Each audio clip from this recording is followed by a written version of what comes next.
સોના ચાંદીના ભાવ વધારાથી વેપારીઓ અસમંજસની સ્થિતિમાં મુકાયા છે। સોનું ચાંદી મોંઘું થતા ખરીદીમાં લોકોને મોટી અસર પડી રહી છે।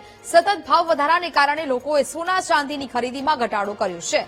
ગઈકાલે ઐતિહાસિક ઉછાળા પછી આજે સોના ચાંદીના ભાવમાં ધરખમ ઘટાડો નોંધાયો। સોના ચાંદીના ભાવમાં અસ્થિરતાને જોતા વેપારીઓએ મીટિંગનું આયોજન કર્યું છે। સુરત જ્વેલર્સ એસોસિએશને મીટિંગનું આયોજન કર્યું। આગામી સમયમાં ભાવની સ્થિરતા માટે શું કરી શકાય તેને લઈને ચર્ચા છે। સરકારે સોના ચાંદીની ડ્યુટીમાં ઘટાડો કરવો જોઈએ તેવું વેપારીઓનું તારણ છે।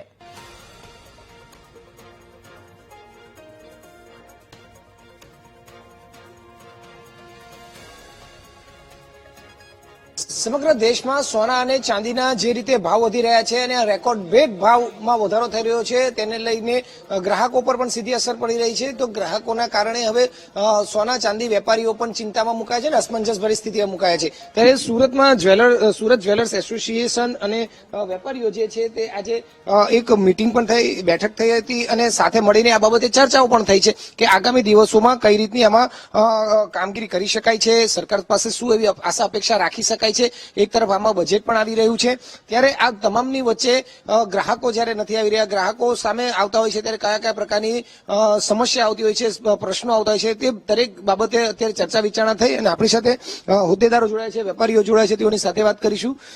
તમે જણાવશો કે જે રીતે અત્યારે સોના ચાંદીના ઐતિહાસિક ભાવ વધારો અને રેકોર્ડ બ્રેક ભાવ વધારો થઈ રહ્યો છે, ગ્રાહકો પર કઈ રીતની અસર અને કઈ રીતની સરકારને આમાં આપણે આશા અપેક્ષા રાખી શકીએ છીએ?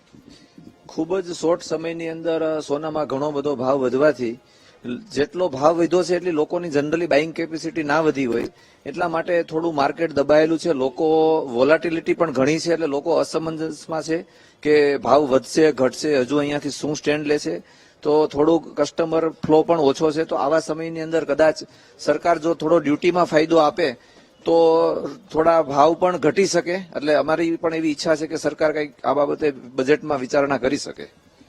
તમે જણાવશો કે જે રીતે ભાવ વધી રહ્યા છે, ગ્રાહકો કઈ રીતની અત્યારે અસર જોવા મળી રહી છે અને વેપારીઓ કઈ રીતે ચિંતામાં છે તેને લઈને? હું Surat jewellery association vice president Nileshbhai Langadiya. અત્યારે કસ્ટમરને આ એકદમ જે વધારો આવ્યો છે, જે છેલ્લા આપણે 6 મહિનામાં જોયું કે એક ધારો આપણે તેજીનો જ પીરિયડ જોઈએ છે, ભાઈ આગ જડતી તેજી છે અને જે વિચારીનો એટલા ભાવ વધી રહ્યા છે, જ્યારે ગ્રાહકોને એક ચિંતા એવી છે કે આજે લગ્ન પ્રસંગમાં આપણે જેમ ભારતીય સંસ્કૃતિ છે અને પરંપરા છે એ પ્રમાણે આપણે કંઈક ને કંઈક છોકરા છોકરીના મેરેજમાં આપતા હોય છે દાગીનાઓ સોનાના, તો સોનું ખરીદવું અત્યારે ખૂબ જ મુશ્કેલ થયું છે અને એ લોકોને એવું છે કે હવે આ ભાવે સોનું ખરીદવું કેમ। અને એક દીકરીના લગ્ન કર્યા હોય ત્યારે જે સોનું આપ્યું હવે બીજી દીકરીના લગ્ન આવીને ઉભા રહ્યા હોય ત્યારે એમને મોટો પ્રશ્ન એમ થાય કે આ દીકરીને એટલું સોનું આપવું હોય તો એમનું બજેટ ખોરવાઈ જતું હોય છે, મેરેજનું બજેટ। તો સરકાર પાસે અમે એવી અપેક્ષા રાખીએ છીએ કે આ બજેટમાં ડ્યુટી પણ ઘટાડે અને જીએસટી પણ ઘટાડે, જેથી કરીને સામાન્ય વર્ગ છે અથવા જે મધ્યમ વર્ગ છે એમને સોનું ખરીદવું એક સહેલું બની શકે એમ। બિલકુલ, તમે જણાવશો કેટલી ડ્યુટી અત્યારે જોવા મળી રહી છે અને એમાં ફેરબદલ થાય તો કઈ રીતનો ફાયદો ગ્રાહકોને અને તેની સામે સીધો વેપારીઓને પણ થઈ શકે? હું મનીષ સોહાગિયા અરિકલા બુલિનમાંથી। અત્યારે 6% ઇમ્પોર્ટ ડ્યુટી છે અને 3% જીએસટી છે। જો ઇમ્પોર્ટ ડ્યુટીમાં 6ની જગ્યાએ 3 કરવામાં આવે તો 3%નો ડાયરેક્ટ ફાયદો કસ્ટમરને મળી શકે છે અને 3%નો ભાવનો બેનિફિટ દરેક ગ્રાહકને ટ્રાન્સફર થાય છે। તો કેટલું જરૂરી બન્યું છે અત્યારે આ બાબતે? જે ભાવ રોજે રોજ નવી ઊંચાઈ ઉપર જઈ રહ્યા છે એ પ્રમાણે લોકોને એસઆઈપી મોડમાં ધીમે એક બાઇંગ કરવું જોઈએ અને જે ભાવની જે ઉપર નીચેની બહુ સ્પીડ વધી ગઈ છે તો એમાં એસઆઈપીના મોડમાંથી એવરેજ એ લોકો કરી શકે તો એને એવરેજ પ્રાઇસની ગોલ્ડ મળી શકે। તો આ રીતને એને ગોલ્ડ પરચેસ કરવું જોઈએ અને ડ્યુટીનો લાભ મળે તો એને થોડી એસઆઈપીની વધારવી જોઈએ। તમે જણાવશો જે રીતે ભાવ વધી રહ્યા છે, રેકોર્ડ બ્રેક ભાવ વધ્યા, વેપારીઓ ચિંતામાં કઈ રીતે, ગ્રાહકો પાસેથી કેવા પ્રશ્નો આવતા હોય છે, શું કહેશો? હું નિકુંજ ફીણવિયા, સોનારૂપા જ્વેલર્સ। ભાવ જે વધેલો છે એ પ્રમાણે ગ્રાહકોનું અત્યારે જેને ખરીદી કરવી છે એને ખૂબ મુશ્કેલ પડે છે। અત્યારે નાના કસ્ટમર પણ 2 ગ્રામની રિંગ લેવા આવે કે 5 ગ્રામની વસ્તુ તો 40-50 હજાર નીચેની વસ્તુ સોનામાં કંઈ મળતી નથી, તો એમની પૈસાનું જે અમાઉન્ટ છે એ બાબતે એમને તકલીફ પડે છે અને ગ્રાહકોનો એક જ પ્રશ્ન હોય છે કે ભાવ ક્યારે ઘટશે। તો આશા રાખીએ છીએ કે કદાચ ગવર્મેન્ટ આ ઇમ્પોર્ટ ડ્યુટીમાં કાંઈ સુધારો કરે અને ભાવ થોડો ઘણો નીચે આવે તો જે મિત્રોને જે ગ્રાહક મિત્રોને કાંઈ પણ ખરીદી કરવી હોય તો એ આ ઘટાડાનો લાભ લઈ શકે. બિલકુલ તમે જણાવશો જે રીતે અત્યારે આ ભાવ વધી ગયા છે કેટલા અસમંજસ ભરી સ્થિતિમાં વેપારીઓ પણ મુકાઈ જાય છે જ્યારે ગ્રાહકોના પ્રશ્નો સામે આવતા હોય છે ત્યારે. હું મહેશ કિનૈયા, સુરત જ્વેલરી એસોસિએશન મંત્રી.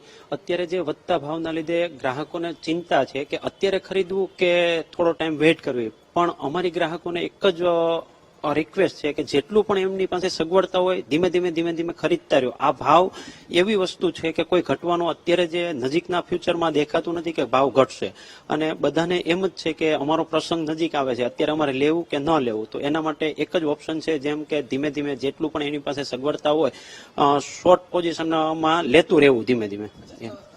કેવું જોવા મળે છે જ્યારે ગ્રાહકો આવતા હોય તો નવું ખરીદવા વહેલા આવે છે કે જૂનું લઈને વધારે આવતા કઈ રીતે જોવા મળે છે? અત્યારે રિસાયકલ મતલબ જેમ કે આપણું ઘરમાં જે જૂનું સોનું આપણું મમ્મી પપ્પાનું પડેલું હોય તો એ રિસાયકલ કરવા માટે પણ અત્યારે વધારે બનાવડાવે છે, અને ખરીદીમાં 15-20% જેવો અત્યારે ઘટાડો છે નવું ખરીદવામાં. એટલે ધીમે ખરીદી ચાલુ છે, પણ એ જૂનું સોનું જે પેઢી પરંપરાગતનું હોય ને એમાંથી રિસાયકલ કરાવે છે. તમે જણાવશો કે જે રીતે અત્યારે આ આખી સ્થિતિ જોવા મળી છે માર્કેટની, તો ગ્રાહકો કેવા પ્રશ્નો લઈને આવે છે અને ઇમ્પોર્ટ એક્સપોર્ટ ડ્યુટી કઈ રીતે આપણે માંગ છે, શું કહેશો અત્યારે?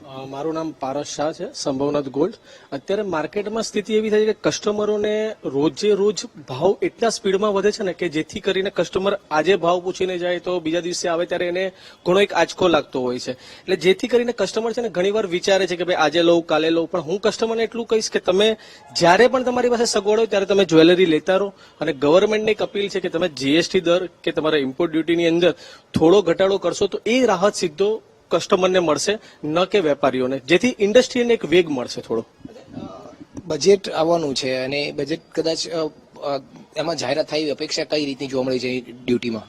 ડ્યુટીમાં એટલા માટે એવું લાગે છે કે જે ગયા બજેટની અંદર લાસ્ટ બજેટની અંદર જે ગવર્મેન્ટે ડ્યુટી ઘટાડી હતી એની અંદરથી એ વેગની અંદર ગોલ્ડની બાઇંગમાં ઘણો બધો ફરક પડ્યો હતો. જે પહેલા આપણી પાસે એ વખતે ગવર્મેન્ટે 6 થી 7% ડ્યુટી ઘટાડી હતી.